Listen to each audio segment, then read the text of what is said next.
You might be wondering why I'm in this dark room talking to you. 50 years ago, if you were diagnosed with a severe mental disorder, this is where you probably would end up. Today, we're trying to lift this darkness and shed some light into these disorders. Do you know what mental disorders are?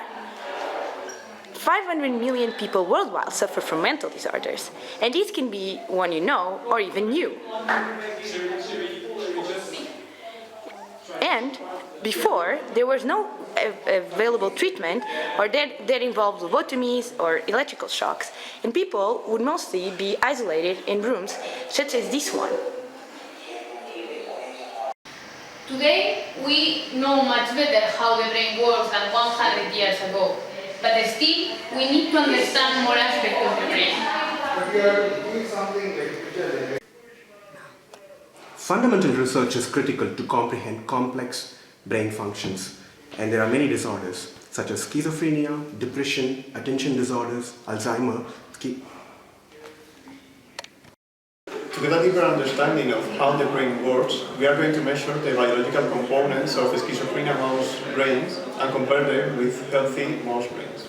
There was a time that people with mental disorders were assumed to be possessed by demons. That was because we did not understand that the brain can be sick.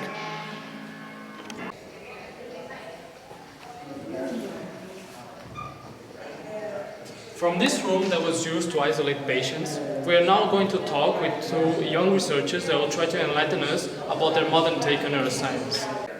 Schizophrenia is a very debilitating disease. It affects one person out of 1,000 people in the world. And the main symptoms are characterized by hallucination, hearing voices, or depression-like behavior, and they are not capable to distinguish the reality from the imagination. We approach the study of schizophrenia by modeling the symptoms that we observe in patients in mice to try to understand what are the mechanisms underlying these symptoms.